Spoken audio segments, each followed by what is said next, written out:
Je m'appelle Angèle Savino, je suis journaliste et réalisatrice de documentaires. J'ai vécu 14 ans au Venezuela. J'ai été une bonne partie correspondante de presse. Et puis après, je me suis rapprochée du cinéma documentaire, notamment pour approfondir mes liens avec les peuples indigènes de la Sierra de Perijá, qui sont donc les Yucpa, qui vivent à la frontière entre le Venezuela et la Colombie. J'avais déjà couvert pour différents médias internationaux le conflit colombien, et spécialement la médiation de paix de Hugo Chavez en 2008, et je fais cette rencontre. Et voilà, une rencontre magique très forte avec sa famille. Et à partir de là, au départ c'était un reportage pour RFI, et puis finalement c'est devenu un combat pour une lutte, pour un classique qui a fait de la prison pour se battre, pour récupérer ses terres. Et puis quand il est sorti, on a pu enfin faire l'autodémarcation de ses terres, les terres de Chactapa et Cusé, les villages de ses ancêtres. Mais là, la violence s'est dégénérée et il a fini par être assassiné. Donc j'ai posé la caméra et je me suis battue pour qu'elles obtiennent justice, les femmes. Et là, c'est là que je me suis rendu compte en fait, finalement, que les femmes, elles m'avaient tout le temps accompagnée, tout le temps, mais elles n'étaient pas forcément visibles.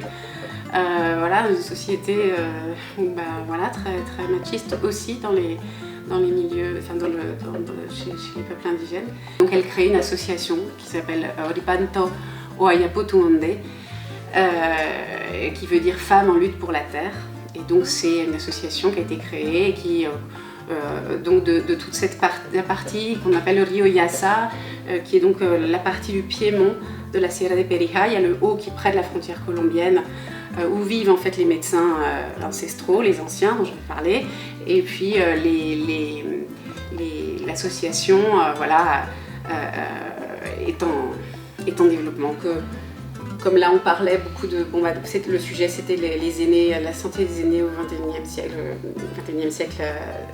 Je suis venue pour parler de la maison de la santé et de la médecine ancestrale des Atanchas, qui sont donc les anciens Yucpa, qui vivent dans la partie haute, où se trouvent encore les quelques plantes médicinales qui restent. Et donc l'idée, c'est à la fois de créer donc un espace qui serait à la fois comme un ambulatoire, pour que les Indiens qui vivent dans des zones très reculées n'aient pas à descendre dans la ville dès que ça va pas, qu'ils aient un endroit plus proche, plus dans la montagne.